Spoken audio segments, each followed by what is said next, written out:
good evening. We are live on, straight on the top of a brand new FAQ and errata that has dropped for Warhammer The Old World.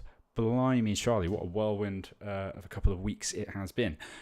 It affects not this new book, which is lovely. I have already managed to get a hold of a copy of the new version of the Big Blue Book, which is lovely, as well as this lovely thing. This is the new Battle March supplement, and you'll be very, very pleased to know that none of the stuff today affects all of that. What it does affect is your army lists, and it's going to affect all of the stuff in the Ravening Hordes and in the Forces of Fantasy books. And we're going to take a brief stroll and a look at it, because I am very, very busy behind the scenes. I'm working on a video for you this weekend about Battle March and amongst a bunch of other stuff, all to do with narrative campaigns. I've got some stuff coming out for Warcastle soon. It is all very, very busy, as well as an amazing top secret project that I am working on at the moment. I'm not going to tell you much more than that. But yeah, let's take a little look into what is going on. Please, if you've got questions, please pop them through and I will run through them. When I've done these before, I have actually just set up a full PowerPoint presentation. Unfortunately, today I was out getting my haircut when this whole thing dropped. Otherwise, I would have on a sixpence, I would have turned around and pulled up a PowerPoint presentation for you all. I would have gone full Auspex tactics, but I didn't have time for that today. So I am just going to do kind of a quick run through and take a look at what is going to go on with this. We're going to mostly focus on the Forces of Fantasy and the Ravening Hordes, as that is where the biggest updates to these things have occurred. Most of the stuff that is in this one about the rulebook, it's all answers to questions. It's all the frequently asked questions. If you've not been through an FAQ and errata before, I imagine most of you have. But if you haven't, if you're totally new to all of this stuff, it's one of the ways in which Games Workshop, the specialist design studio that oversee and manage Warhammer The Old World, it's how they update and try to add balance to the game over the course of time that it is going on. So let's take a little dive into what we've got going. So anything here, as you can see in the top, anything that you see, any of the text in blue is updates to previously updated stuff, whereas any of the magenta, as you can see on the top, is totally new. So straight from the top, that is updates to special rules for gyrocopters, which is pretty quick. Yeah, there is a whole new FAQ totally out of nowhere, year 2047. Cool. So that looks like a bit of a nerf there, I think, to gyrocopters. They're having to stay within 3 inches of another model, or maybe it's not. I'm not 100% sure on the on the gyrocopters rule, as normally it's 1 inch actually. So there we go. But they are going to be at a 90-degree vision arc instead of having a 360-degree vision arc. Yeah, wow, that is actually a bit of a nerf for them, considering they are, not the greatest things to run into. I have never actually played against a gyrocopter, so I've no experience against them. Cannon, organ guns, and flame cannons, I'm pretty sure they're all points drops. Plus 1 point to the points of blasting charges. Yeah, that's pretty good. And Slayers gain Furious Charge. That's great. They're going to be gaining +1 attack on the charge, which is fabulous for Troll Slayers, as they are pretty horrendous. Yeah, I mean, I know that the 360-degree vision arc as well is already dropping on the barded Pegasi is, I guess, how you would say it, plurally, which I think is really good news. The last time I played against a Bretonnian list, it was just a flipping nightmare. I think. Let's take a little bit more of a look here. Here we go. Yeah, right there, the Pegasus. Add the following note for a barded Pegasus, and this isn't even just in Bretonnians. This is in the Empire as well. They have a 360-degree vision arc instead of a 90-degree vision. I think that's a really good for the game. Thankfully, not all flying skirmish units lost 360. Yeah, I agree. I can't wait to see how Tomb Kings and Orcs and Goblin Tribes have changed. Yeah, we'll get to that shortly. I don't like hanging around too long on these things, so let's just kind of work our way through them. I think this is fabulous. A friend of mine, I don't tend to see that many Empire players, to be perfectly honest, unless they're running like Steam Tanks and Demigryph Knights and stuff like that. And it would be fabulous to see more people running things like greatswords, because they're just so, you just don't see them. I've seen them played once by a player that was totally new to the game, and they were just so underwhelming. And he really wanted them to work nicely, and they just didn't.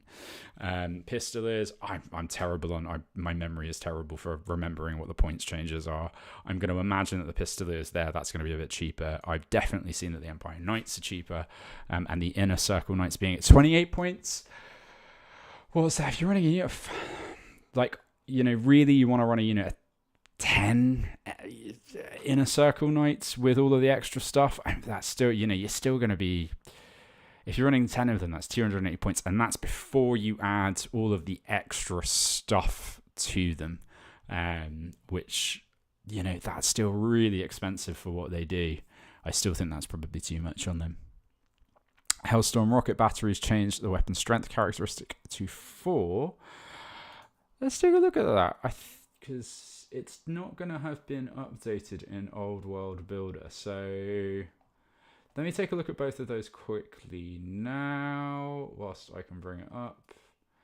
One moment. Oh, yeah, lovely. It's the default.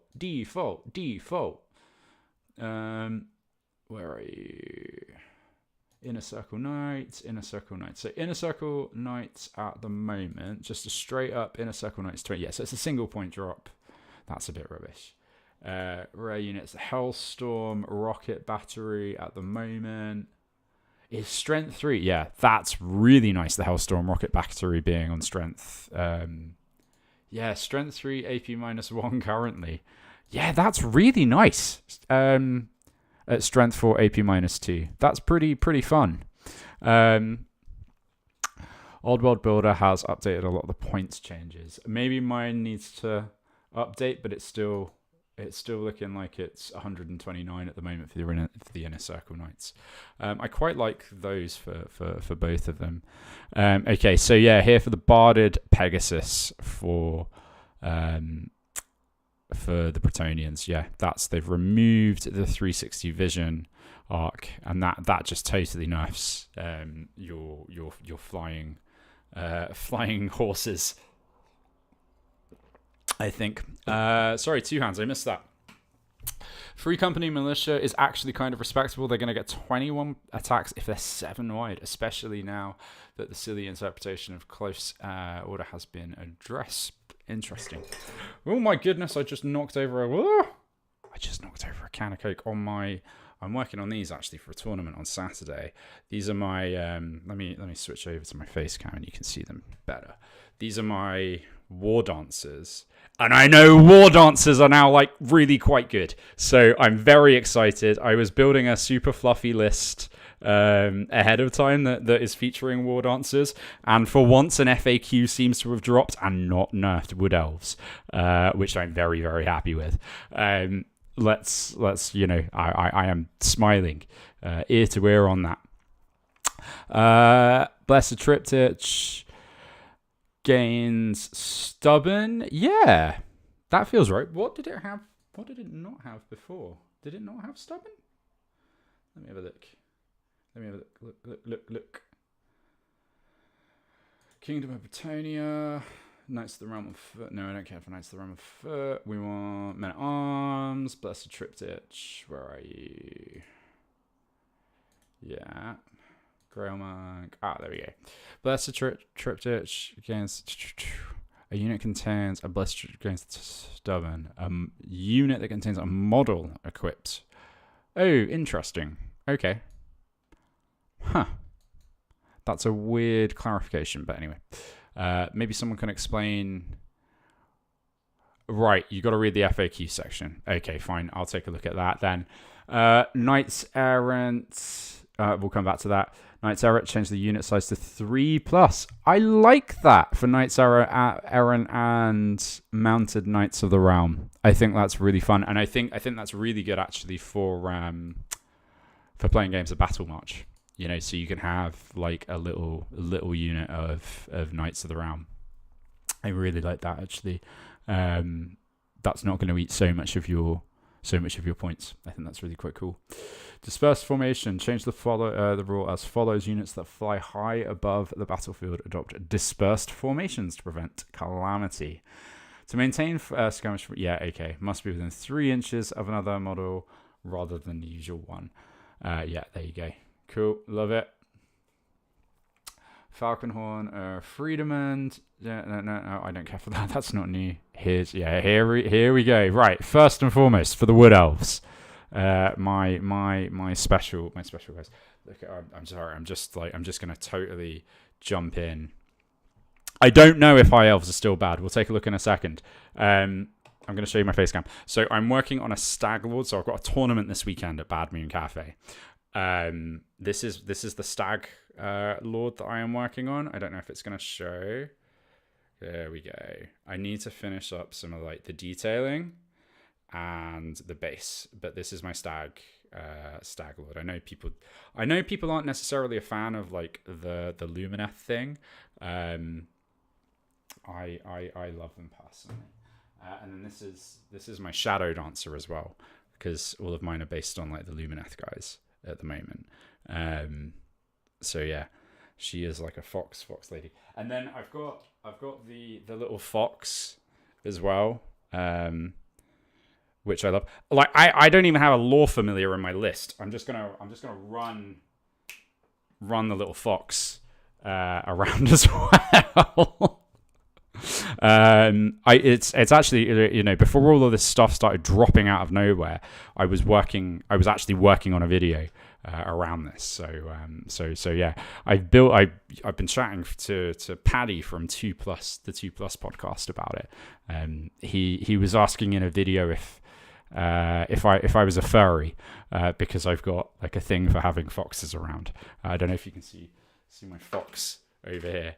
I've got another fox over here as well, because I freaking love foxes. I'm not a furry or anything like that. It's just I've had a thing for foxes since I was a kid. Or, not a thing for foxes, you know what I mean. I'm just getting my wording wrong.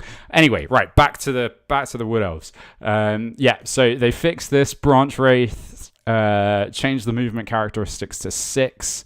Yeah, fabulous. And they gain Furious Charge to the list of special rules.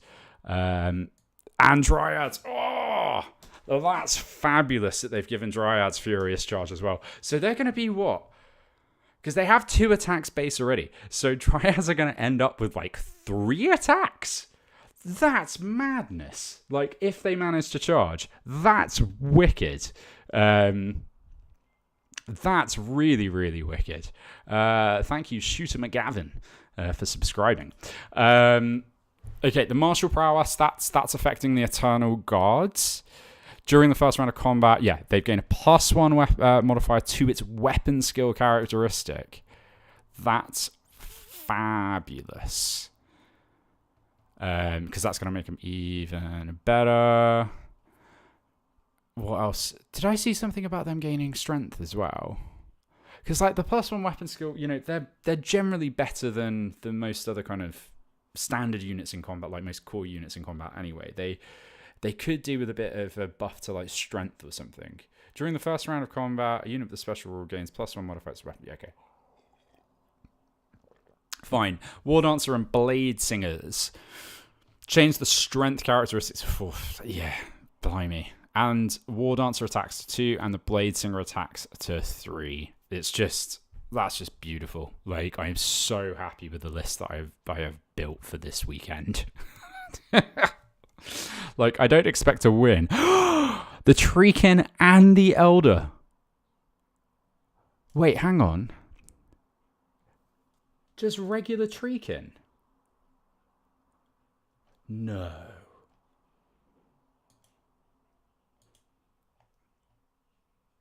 That's like the Treekin are going up to toughness 6. Jesus. That's mental.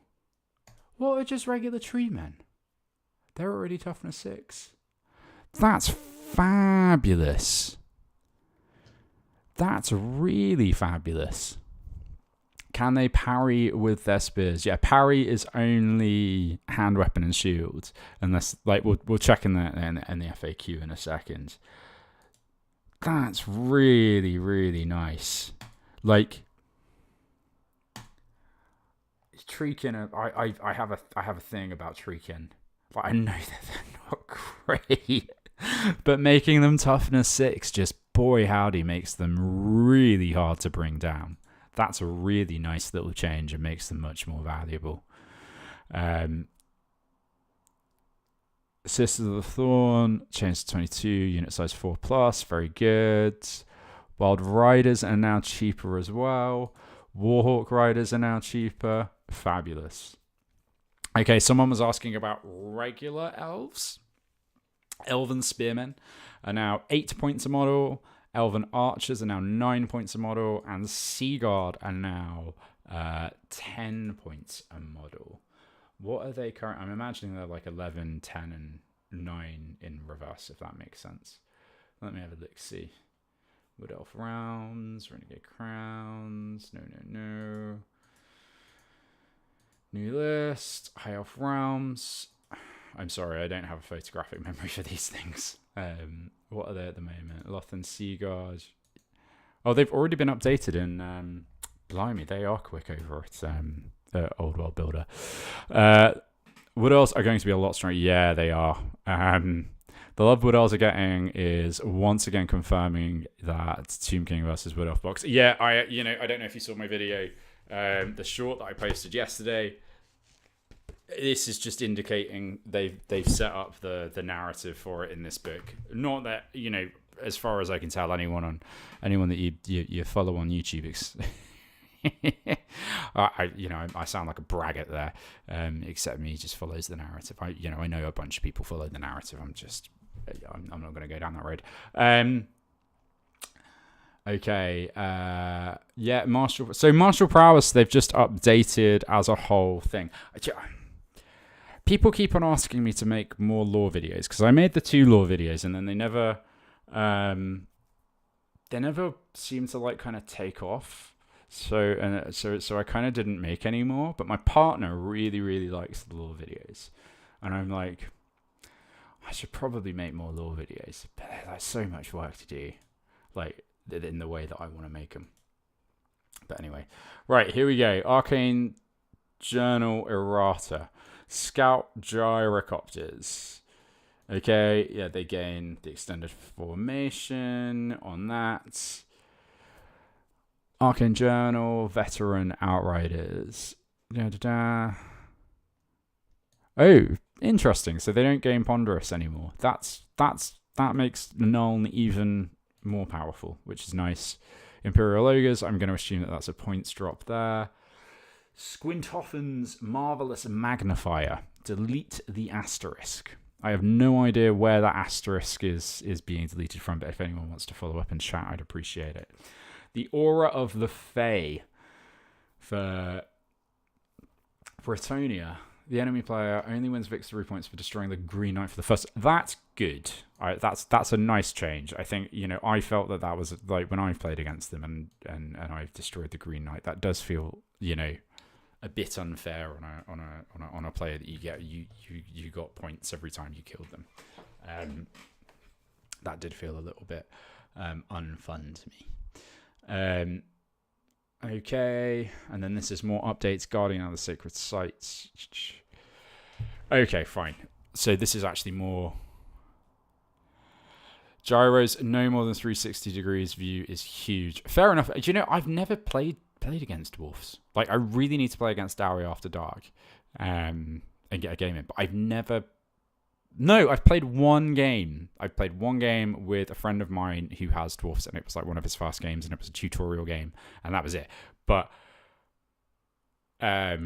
yeah, I've not actually run into them at any tournaments or any events or anything like that. So I've not felt the wrath of the gyrocopter.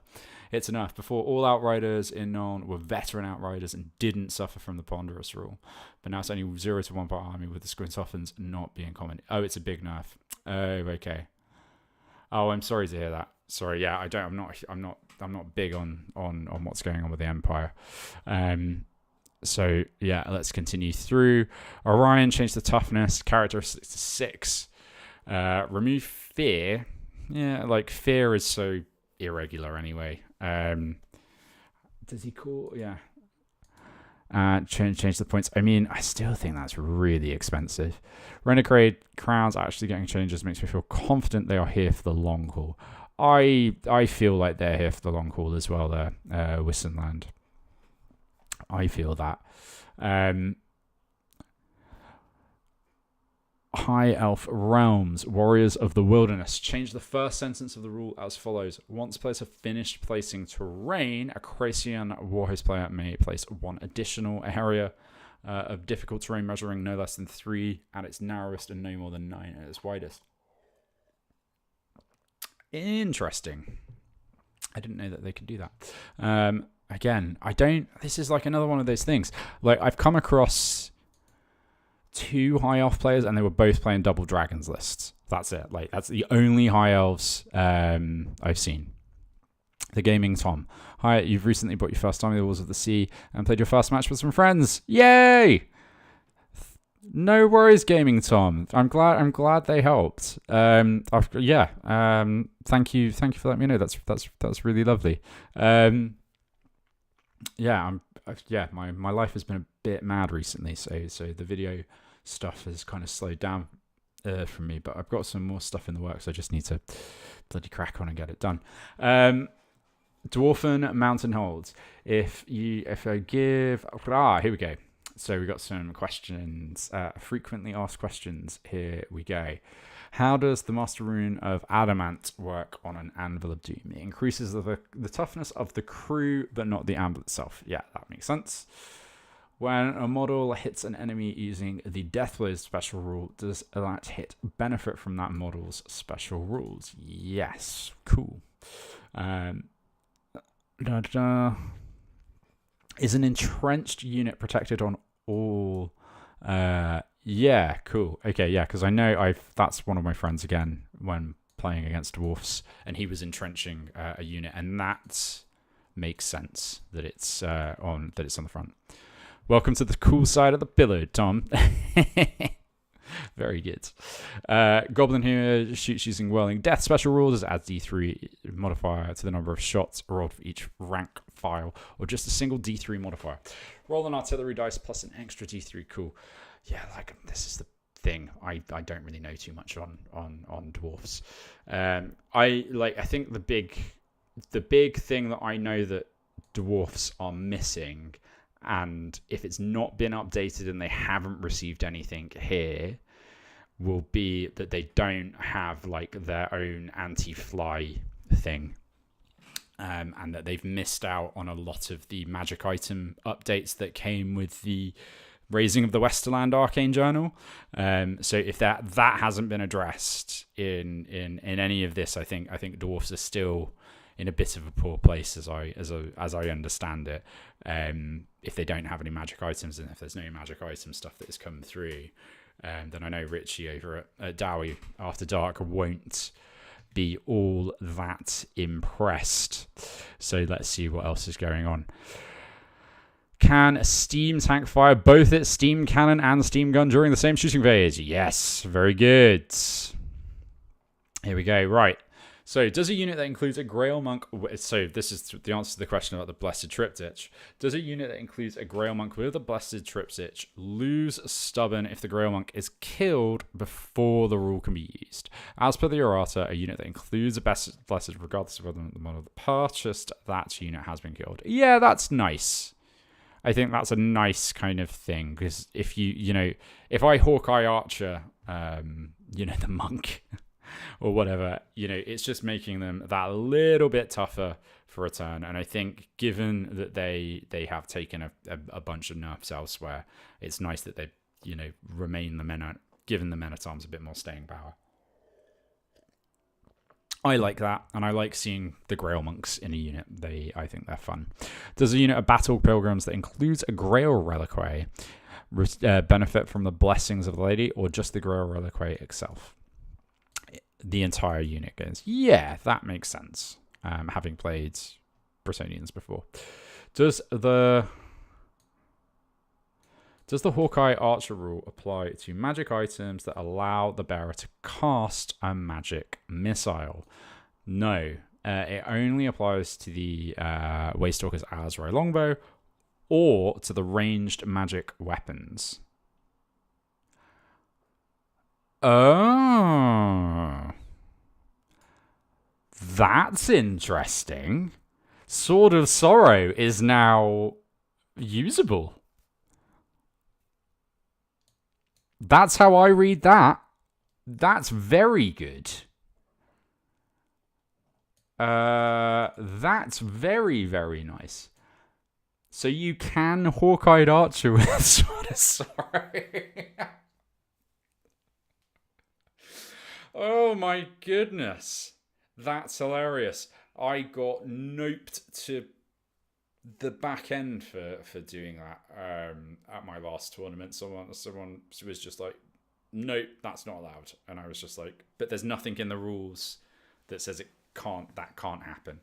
And someone confacted me, and I was just like, I've never heard of this confac. That feels not fun to me. I know lots of people use the confac and that's fine, but yeah, I was a bit confused by it. Must a unit in a phalanx, what's this? War of Cetrus Fury. There we go. Must a unit be in a phalanx in order to not become disrupted when charged by a unit with first charge? Yes. Units do not gain the benefit of being in a particular formation if they are not in that formation. Very good. My goodness, I think Wood Elves have come out really nicely from this. This is a big Wood Elf win here. As the title of my, the thumbnail of my video says, "Fack, that's delicious." Seriously, fack, that's delicious. I'm loving that. Okay, any other questions about Forces of Fantasy from anyone in chat? Drop me a message. I'm looking for you. I'm looking out. Nothing. Otherwise, we are moving on to Ravening Hordes. Oorah. Okay. Cool. Straight off from the top, Orc mobs gain Furious Charge. That is wicked. Really nice. Straight off the bat. I don't have an Orc army. I am on the fence about collecting orcs at some point because I think they're really good fun. And giving them Furious Charge, I think, is wicked. Initiative characteristic to 3 for goblins and boss. Let me have a look. Again, I'm assuming they're initiative 4, so that's a downgrade there. For the goblins, which makes sense because the goblins do generally feel a little bit OP a lot of the time. Oh my goodness, this is a big rule change for fanatics here. Enemy units cannot charge a fanatic or otherwise attempt to engage a fanatic in combat. A fanatic can be targeted by enemy shooting as if it were a lone character. Interesting. That's a definite nerf. If a fanatic finds itself lying fully or partially underneath the template or risk being hit as normal, should a fanatic move into another fanatic, they become entangled and are both removed as casualties. If any natural double is rolled, or if it moves into contact with any difficult, dangerous, or blah, blah, blah, it comes to a terminal stop and is removed as a casualty. So they've definitely tweaked, and I don't think this is a bad thing. I think fanatics are a little bit... Yeah, I'm glad that they've not... I'm glad that they've not tuned down the strength and all of that of the fanatics, because I think that's really, really good fun. Question come through. I did not realize I was watching. I was live watching. Have they fixed Orcs so you no longer need to run Night Goblins in order to win tournaments? Maybe. Like a Furious Charge there. That's really nice.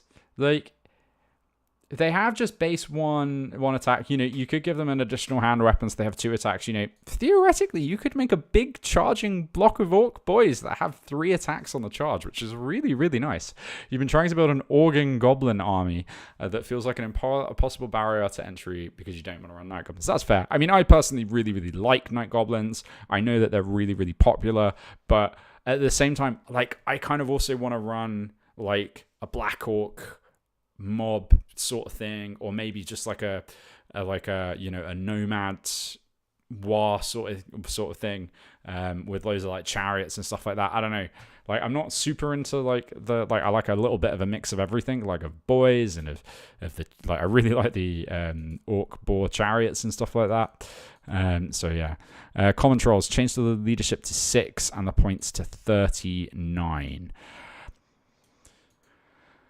I think that's gone down for all of them there. If you ever wanted to play a full Black Orc army, I just want to play a full Black Orc. Yeah, same. I'm exactly the same.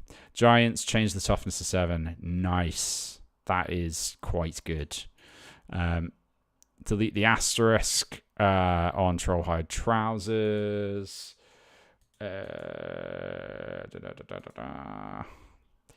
Yeah, they're going up. What's Trollhide trousers doing? Callistides. Oh, that's one of the things. Oh, right, fine. I can't be flipped to look up what Trollhide trousers do. What are you doing, Trollhide trousers? Ah, there we go. Okay. Oh, it's an so it's no longer extremely common. Very good. That's what that is doing. Okay. Demon Princes. Change the wounds characteristics to 5, and it's going up to a monstrous creature, and it's gaining stomp attacks. Oh, I know some people that are going to be happy about that. I wonder if we've got a new Demon Prince coming. Maybe. If they're bumping that up, or maybe they're going to bring back out the old plastic one. Who knows? Demonic Mount, add barding to the equipment and counter charge. Yeah, that's very good. Chaos Warriors gain Chaos Armor 6 and Furious Charge. Wow. Yeah. The Trollhide trousers. Yeah. No, I'm aware of that one. Oh my goodness. Sorry, I'm just moving around my doodad here. I need to not do that. So it's not flipping around. Oh my goodness, I'm having way too much fun here. This is huge. Chaos Armor, so they're gaining a 6+ ward save and Furious Charge. That's mentally good. Just your standard infantry have a ward save. Jeez Louise. I mean, that really makes me want to build this. Blimey. Chosen Chaos Warriors. I think they already have Chaos Armor, don't they? But blimey, Charlie, that's mental. This change here outdates my how to play. Oh goodness. Yeah, I'm gonna have to go and put a note in the thing now. Oh goodness, I'm gonna have to pin a comment. Chosen Chaos Warriors.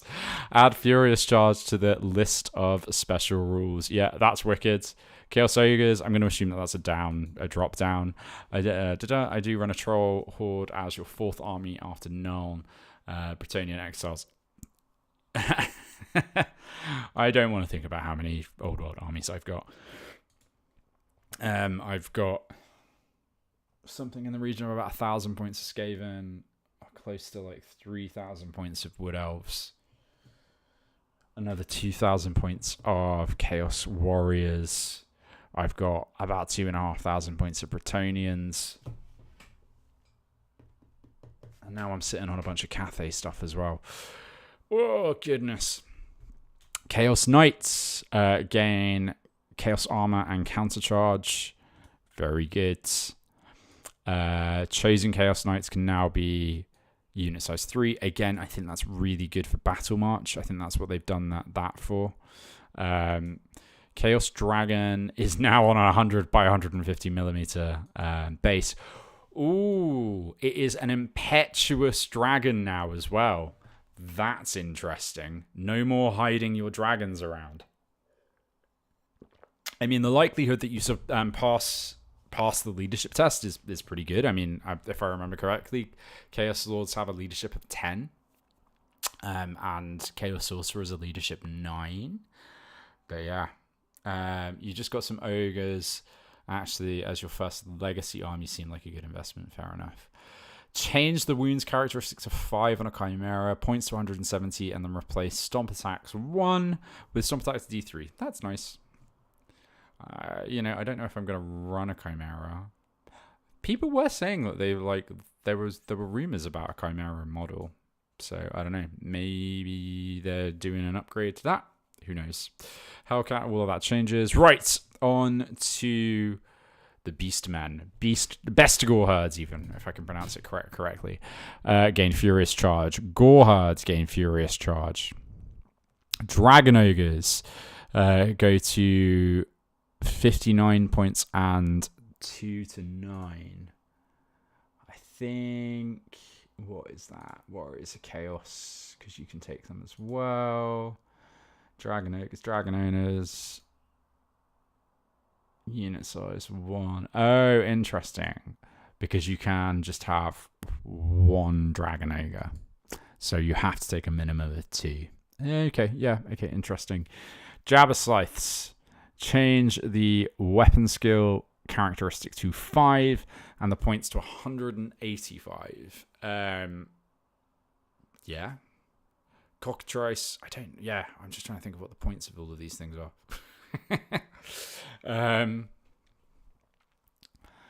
Cygor changed the toughness to 6. Yes, that's actually really nice. Yeah, these are all good. Gorgon, yeah, all fabulous. Mikola's Halig Tree Fetish even. Whenever the bearer of the Halig Tree Fetish successfully casts a magic missile, they may reroll any wound rolls of a 1. What is the Halig Tree Fetish currently? Let me have a quick look. I'm sure someone in chat will be able to tell me. I should know this, but I think the Hag Tree Fetish is generally quite OP because everyone's talking about it. So what does it do currently? No.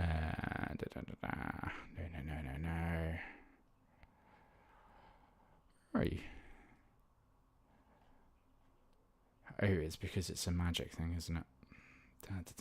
Brace Shaman. Let's take a look at the Brace Shaman. Magic items. Enchanted items. Yeah, there we go. Ah, right, okay, so that is just a definite nerf now. Okay, interesting. Furious Charge for Gauls is going to be bonkers. Can't wait for them to get on the field with additional hand weapons and a Totem of Rust. Yeah, that's going to be pretty nuts. Viltide is now a 9+, and it's 5d6 strength 1 hits instead of the strength 2 at AP2. Yeah, I think that is definitely needed. Viltide currently... Oh, they've already updated it. Blimey.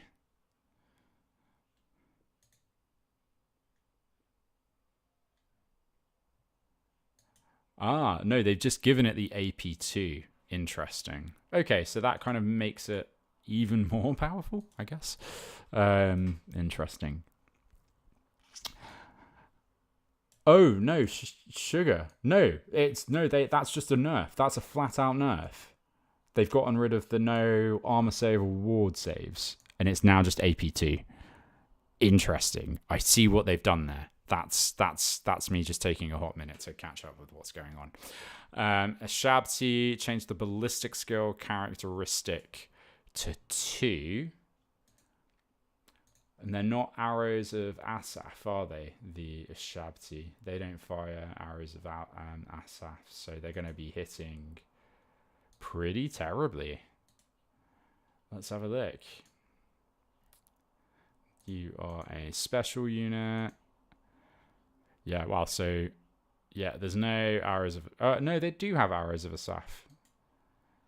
Okay, so they're going to be hitting on like 5s now instead of 2. Yeah. Thanks, Gilgamesh Enjoyer. Yeah, that's kind of what I figured out.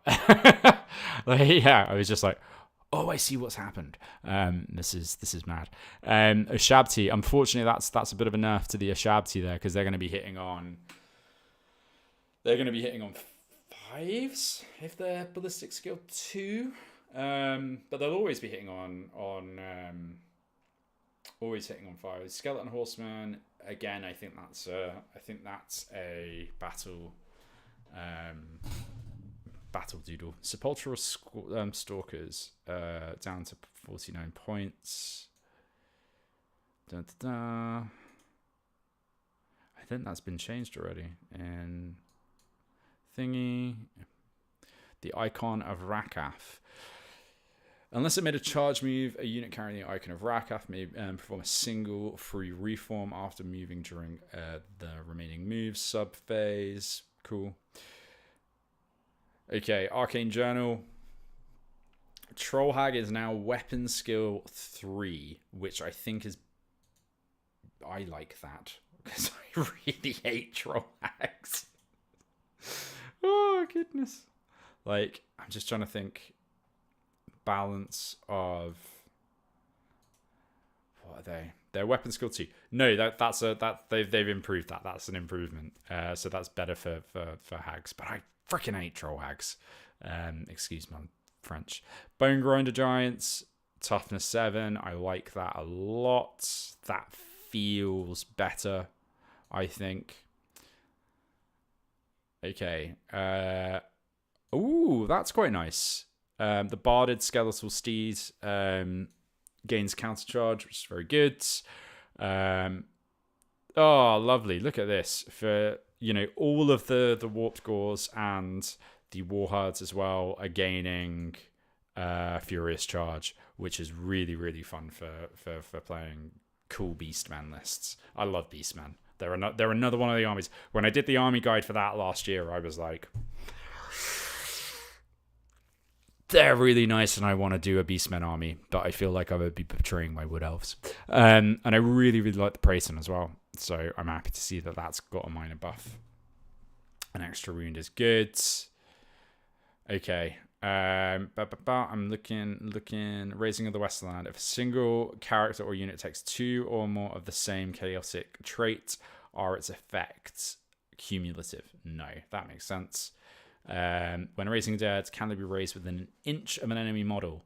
Unless the unit is engaged in combat, no. Nice. Can a Royal Herald take its hits on behalf of a monarch that is engaged in a challenge? Ah, that is a change, because I know... Oh, I don't know if you're seeing this. Oh. Why is that slowing down for you? Huh. It stopped on this. Let me try going out. Hello, you can look at my face. I should sit up. I'm gonna refresh this. That just seems to have stopped working all of a sudden. Turn that off. Turn that on again. How odd. Sorry, give me a second here. I'm having some technology issues, I think. Let's go to window capture again. Yeah, there we go. Okay. Sorry about that. Bam, bam, bam.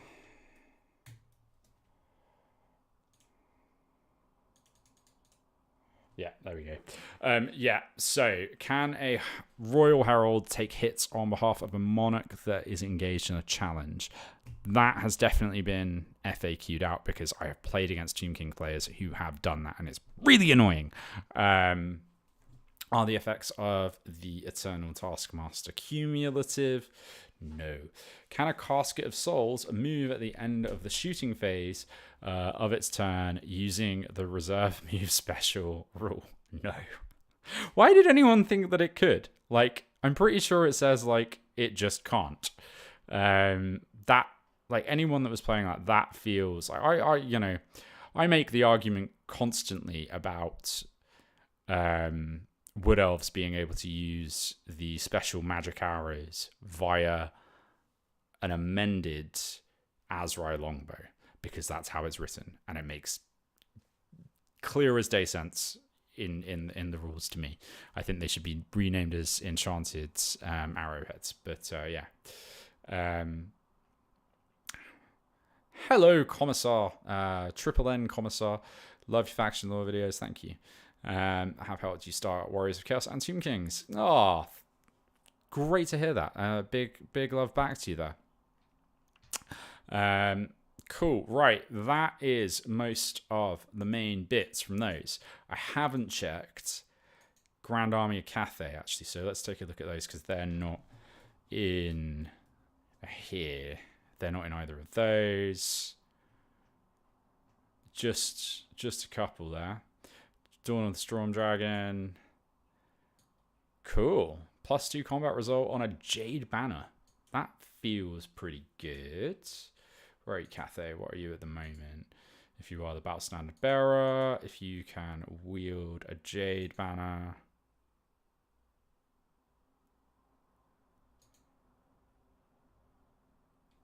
Okay, I think they might have just updated that already. No, they haven't. That's last updated. When calculating its combat results, a unit carrying the Jade Banner may claim an additional bonus of +2 combat results. So what's changed here? I don't know. If a Cathayan dragon is in base contact with an enemy unit when they transform, can they move out of base contact during their transformation? No. That's interesting because I was under the assumption... Anyway, but that clears that up. Like having done the Grand Cathay Army List recently, that makes a lot of sense. Well, that makes less sense to me, that's what I'm saying. Okay, the major other one, and I think this is for people that are kind of coming at this, the Battle March thing here, this is just very nice. It just gives a straight PDF of the Battle March stuff, right? So you don't need this to get a hold of this PDF.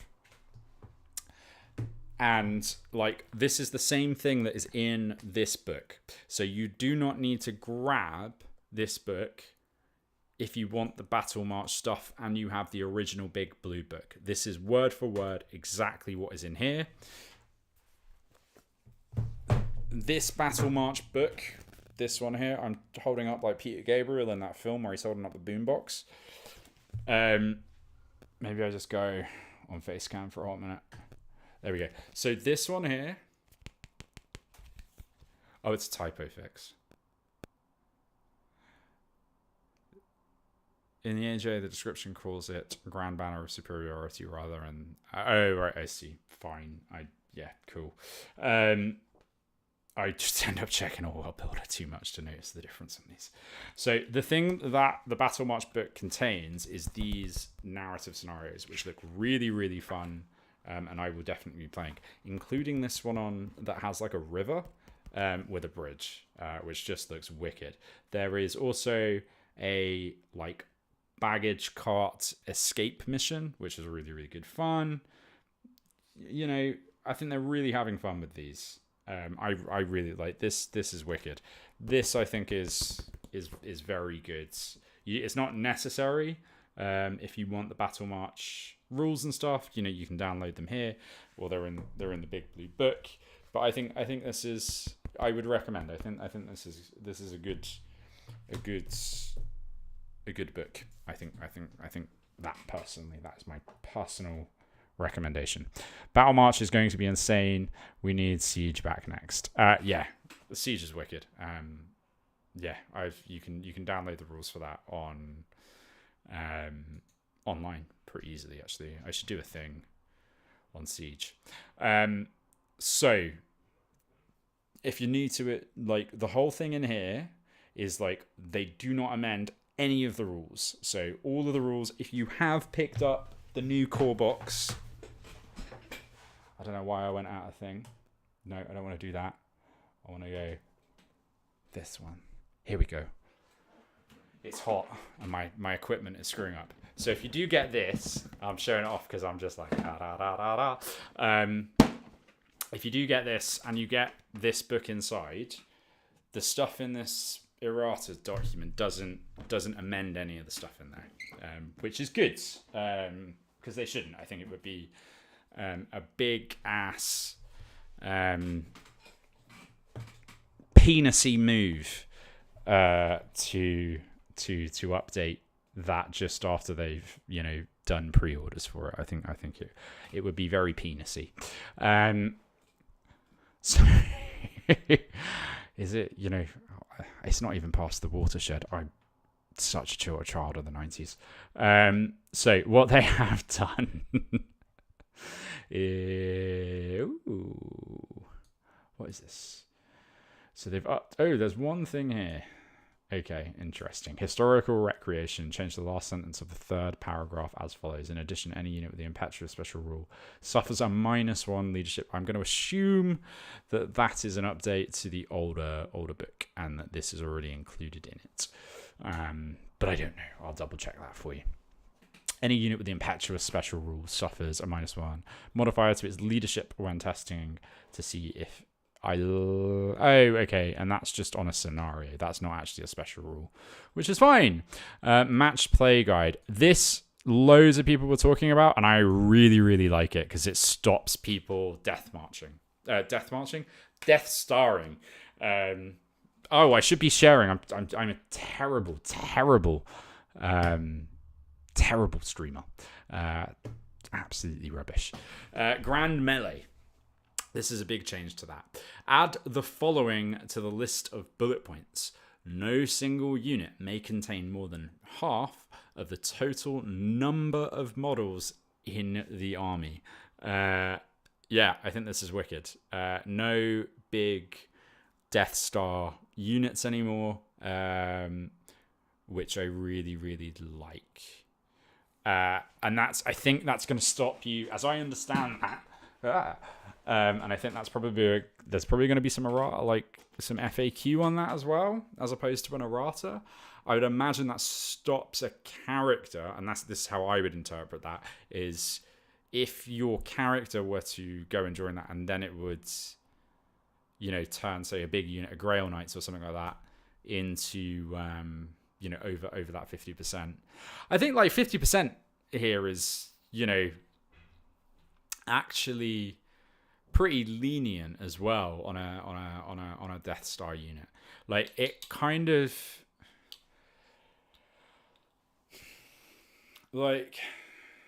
I'm just trying to think of where you would get screwed over and which armies would get screwed over. So I've come up against Death Star Bretonnians, and they would have like a big brick Grail Knights with like at least Dushard and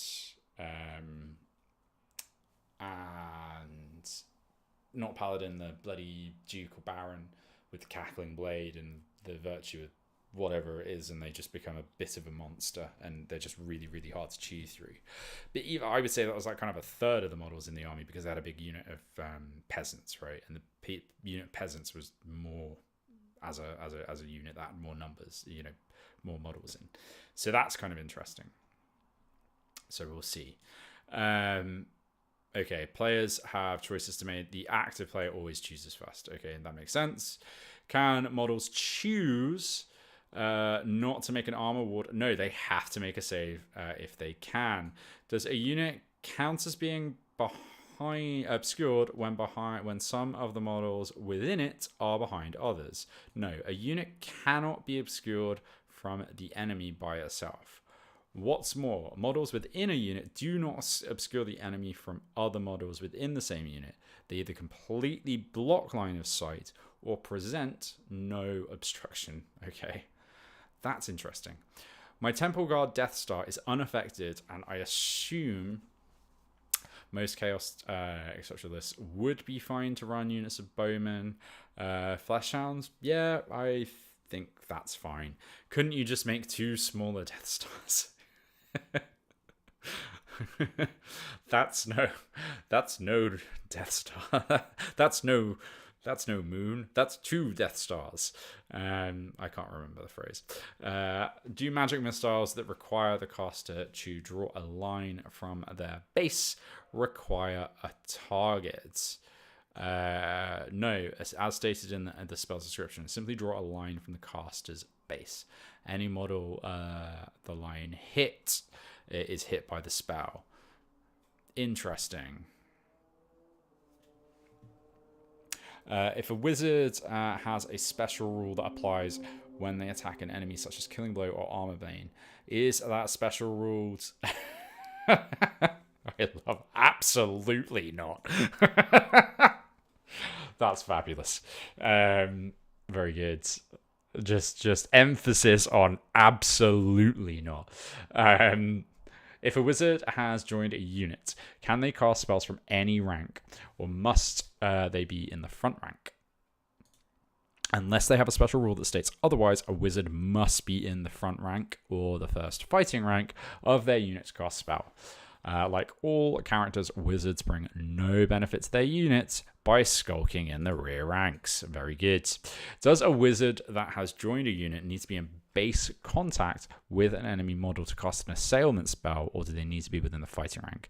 They do not need to be in base contact, but they must be in the first fighting rank. Yeah, I think that makes sense. When a unit redresses the ranks, must the width of its front rank be increased or decreased as equally as possible on either side? Yes. The exception to this is when the width of the front rank is increased or decreased by an odd number of models. In such cases, one side of the unit will gain or lose one model than the other side. I'm having a moment here that's just gone straight through me. When a unit redresses the ranks, must the width of its front rank be increased or decreased as equally as possible on either side? Yes. In such cases, one side of the unit will gain or lose. Yeah, fine. Okay, I think that's just common sense. When a unit wheels, do you have to measure the curvature of its movement? No, simply measure the unit's movement in a straight line from the end of the front rank furthest from the corner around which the unit pivots. I was kind of doing that already anyway. Jacka, did you see the clarification about press about good news for Saurus and Temple Guard? Oh, let's have a look. I'm sure it's coming up. Whilst running down a foe, is a charging unit considered to be pursuing a fleeing enemy for the purposes of crossing the edge? Yes, a unit that runs down the foe is very much pursuing a fleeing enemy whilst doing so. Very good. A unit cannot stand and shoot if the movement distance between the charging unit is less but if a unit is charged by 2 or more enemy units and only one is too close, can it stand and shoot at the other? No. Oh yeah, that's fine. When a line of sight and cover determined for a unit that declares when the charge action is declared, yeah, makes sense. Some chariots are equipped with large-scale missile weapons, such as bolt throwers. Who shoots such weapons? The crew, the beasts that draw the chariots, or the chariot itself? Like, who had to ask that?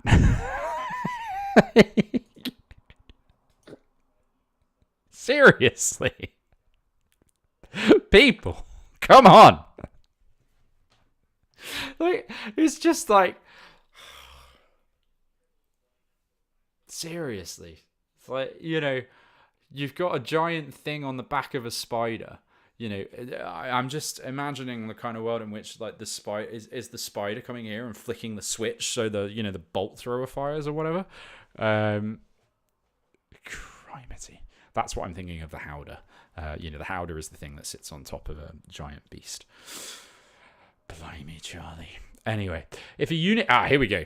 Temple Guard player, perk up. If a unit with the Press of Battle rule has not yet fought... So, Press of Battle is infantry. Like, all infantry models gain Press of Battle. Models from the front end of the first fighting rank will close in, as described on page 150, into base contact. I think we should let the horse try it quiet. Oh, goodness. Good grief, Charlie Brown. Ugh, I need some more water. I've had to close the window because the road outside is really, really loud in my new flat. So I've had to close the window, and it is bakingly hot now in this room. Hence my redness. Does Press of Battle apply to the units? Oh, no, where was I going? I skipped a thing. Sorry. Press of Battle rule has not yet fought. Models from the front end of the first fighting rank will close in. Yes, as described on page 150, into base contact with the enemy. But can models from the second fighting rank step forward into base contact and fight immediately? Yes, as stated on page 150, models cannot fight during a phase in which they stepped forward into a fighting rank. However, models already in a fighting rank can step forward, yes, because if they have been charged, they are in the fighting rank. However, models are already in a fighting rank and step forward and close in, as described, maximizing their number of attacks because they're not making a supporting attack. They're in the fighting rank. Very good. Does Press of Battle apply to a unit's flank and rear arcs or just to a front? If a unit has and is able to use the Press of Battle rule, it can do so regardless of which... Oh, sugar. That's hilarious. Very good. So even if you're being hit in the butt, you still have 2 fighting ranks. If 2 units are engaged across a low linear obstacle, which I see rarely, are they limited to just making a single attack? Because no. Okay. Whilst a charging unit will become disordered, and whilst impact, hits, and stomps cannot be made due to the presence of the obstacle, units are otherwise able to fight normally across a low linear obstacle, as if they were in base contact. I like that. I think people have made too much of a fuss about low linear obstacles being ridiculous, and I think having low linear obstacles is an interesting thing. I want to see more low linear obstacles in play. I'm going to put more low linear obstacles into my games. A pursuing unit must move directly towards the fleeing enemy, but must it move forwards whilst doing so, or can it move sideways? It must move forward unless performing a maneuver or when giving ground. Yeah, very good. Because you have to, if you're pursuing, you directly follow the unit, right? If a unit has to pivot before fleeing from an enemy it is engaged in combat with, must it make peril tests? Units ignore other units whilst pivoting. Yeah, makes sense. They don't care. They're already fleeing. If a character... Like, this is the other thing, like, with all of these things, is, like, it's... I hate the term common sense a lot of the time, but in here it's like you kind of just have to kind of put yourself as if you were in the thing. What would you expect to happen if you were in the battle? That is like largely what happens. And yeah, if a character is within one fighting rank, they cannot move through the ranks to join another. Might this prevent them from accepting a challenge? No, if a character is eligible to accept a challenge, they can do so wherever they are in a unit and will move through the ranks into base contact with their opponent. However, if it is awkward to move a model, it is quite acceptable for players to agree that it has moved and fight the challenge as if the combatants were in base contact, thus avoiding too much disruption. Very good. More universal special rules.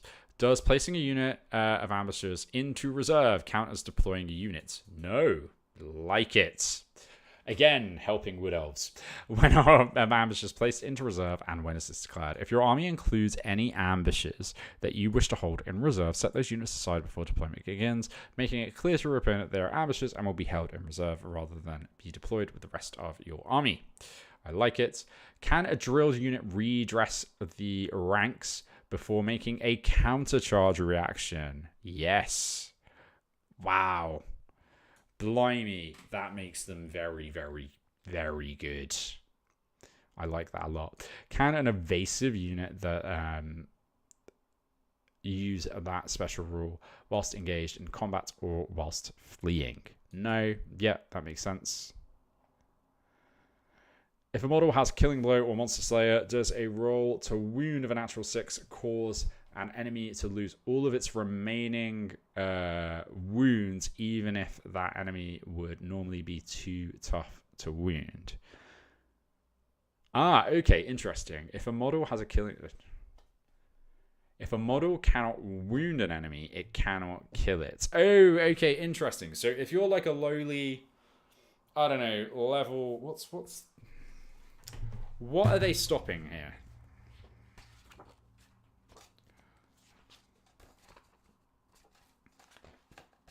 So, basically, if you are strength 1 and you have a Monster Slayer and or Killing Blow rule and your target is toughness 7, you can't Killing Blow and or Monster Slay it, is what I am reading, which is interesting.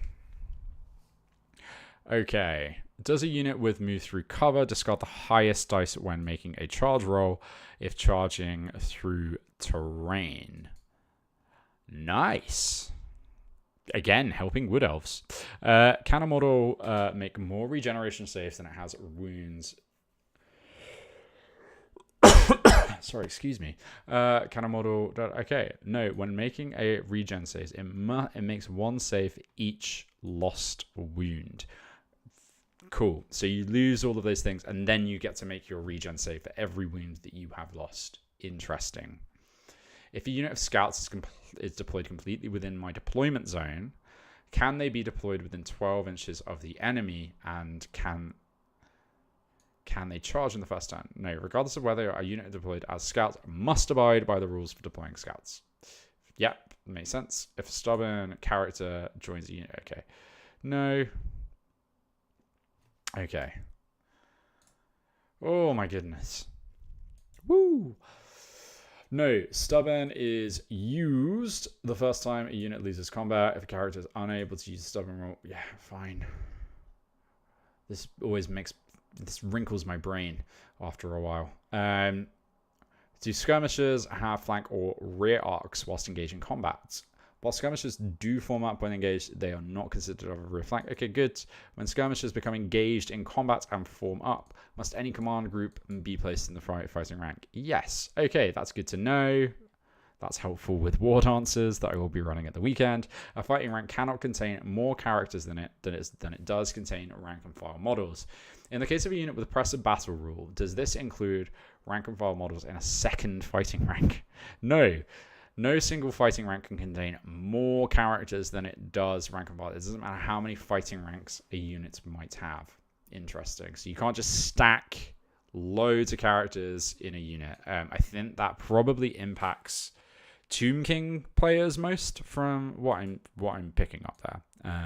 If a character is in any rank of a unit other than the front rank or the first fighting rank, in the case of units engaged in combat for any reason, do they confer any bonuses onto the unit? No, not unless they have a special rule stating otherwise. Characters must lead from the front or retire to the rear. Makes sense. Can my unit shoot at an enemy character that is within 3 inches of an enemy unit if that unit is not an eligible target?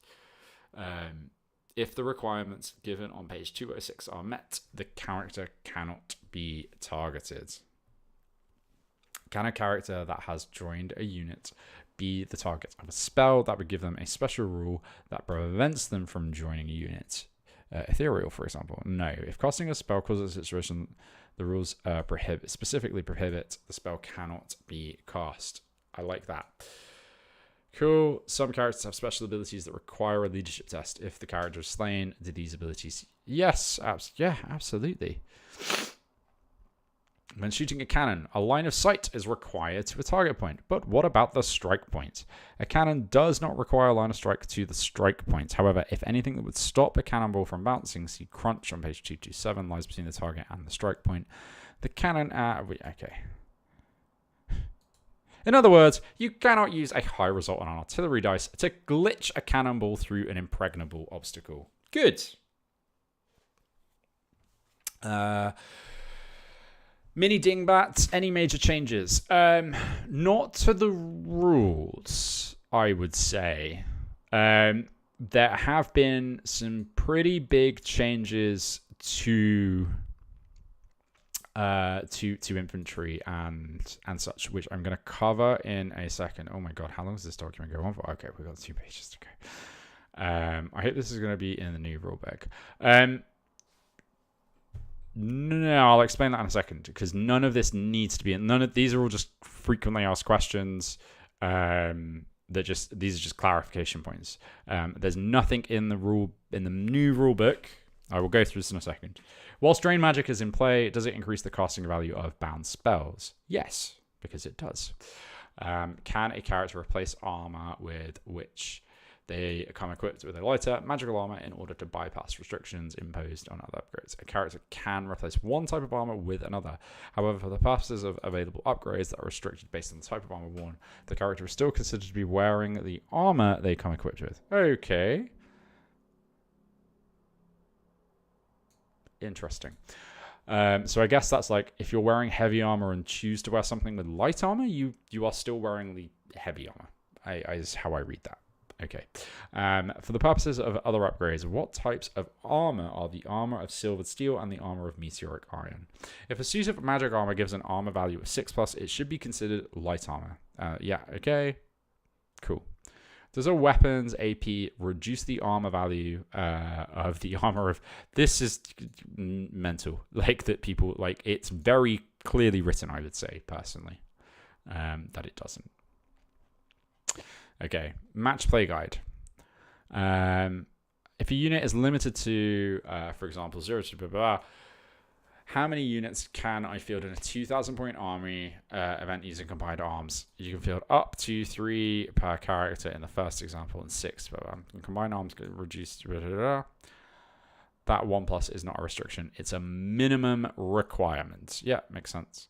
When using a domination secondary objective, do you get victory points for having more than double the enemy's unit strength? In a table quarter, no. To be more than double the enemy unit strength, the enemy has to have some models in the quarter. If they have none, you do gain the bonus VP for that achievement instead. Cool. That is everything. So, to summarize, because I am in a sweatbox, people, it is sweaty in here. So, the major changes to this, just the headlines here.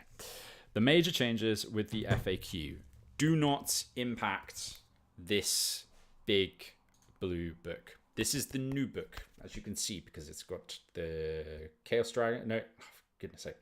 The Chaos Dragon on this side and the Zhao Ming on the other. no updates actually to this book. What your document here, the document that I have currently got up in here, the new stuff in here is just FAQ stuff that you would go to for here anyway. And it's just clarifications and stuff like that. A lot of them are quite common sense clarifications, from what I can see, for particularly gamey scenarios that I think impact a lot of competitive play.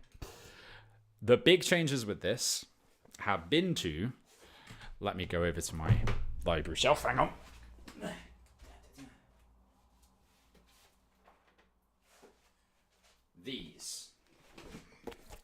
These are where the updates are in these two. And very minor updates to the Grand Cathay books. Big winners, and I mean seriously big winners here, have been the Wood Elves, which I am very, very happy with.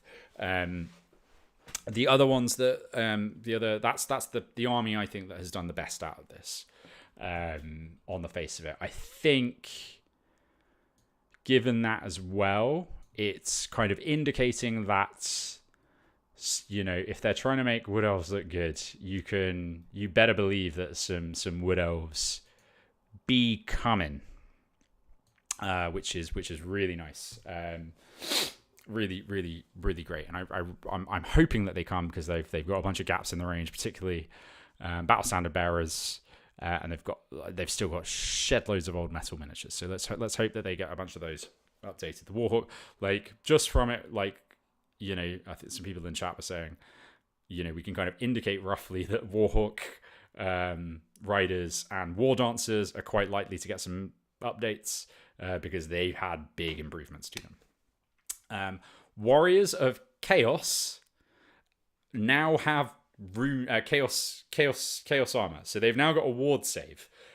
My how to play guide video is now invalidated, because they get murked by arcane bodkins when they would actually get a ward save, which is quite funny. So, you know, these boys are now seriously quite good. Lots of places get Furious Charge. I think orc mobs, you know, makes them quite good. A lot of the big tough units have been improved. Treekin up to toughness 6, which is crazy. Your giants are now all toughness 7, which is lovely. Much harder to wound. Including Bone Grinder giants, like not just your regular giants, but the Bone Grinder giants are up as well. I think improvements for trolls across the board as well. So I think Night Goblins are not the only option to play for orcs and goblins now, which is nice, and I like that. Improvements for Beastmen as well, which there's not been, you know, rumors and stuff like that around anywhere, but, you know, it makes me think that, you know, with all of the improvements to that, maybe we're going to see, you know, some update, you know, and the Beastmen in the lore are like everywhere. They're in the Empire book, they're in the Wood Elf Arcane Journal, they're, you know, in other ones as well, like, and their standard infantry are old units. You've got this Arcane Journal with the warriors of the brand new Warriors of Chaos, and stuff as well, right? I think maybe I'm wrong. I say this, and I'm gonna be really wrong. Are the Beastmen in the Battle March book? I see the back to that. You know they are. So maybe we're not getting brand new Beastmen soon, but. Maybe they're in the pipeline for the next 6 months. Maybe they're just not out in the next 2 months or something like that. So, you know, I think there's some hope there for some new models, which is what people want to see, which is very good. New War Dancers and Orion. Yeah, I guess maybe that's an indication that Orion is happening. I need to like reread what Orion does, because I remember looking at him and he's like 500 points, and I was just like, that's a lot of your army to pop on him. So I think they're maybe trying to make Wild Hunt even better as well. maybe they're going to do a wild hunt list, which would be cool. And with that, I think I am pretty much done here. Thank you for sticking out to the end. I guess as you've been like kind of sticking it around quite so long, who wants to see a little tease of something I'm working on? Like, you're just gonna get like a little flash, not a flash from me. It wasn't that long ago that Beastman got me back to Tau. Yeah, no, it's not. But no, let me know in chat if you want to see something that I've been working on. You can take a quick look at it, and then I'm gonna go. Someone in chat, respond to me. Otherwise, I'm just being a numpty. Come on, someone, talk to me. I really want to share something with you. No, maybe I shouldn't. No. If I'm not hearing from you, I'm going to leave it. You can wait. Whip it out. No, it's really cool. It's really cool. I will save it for something else. Let's see him. No, it's not models. It's even better than that. Just a cheeky peek. There you go. This is something that I've been working on. And that's that. That's all, folks. That's all you're getting for that. And I will leave you to it. Thank you very much, everyone. Thank you for joining, and I will see you all very soon. Videos coming out soon enough. Yeah, I need to work on some stuff. But yeah, thank you very much for joining. We'll see you soon. Bye.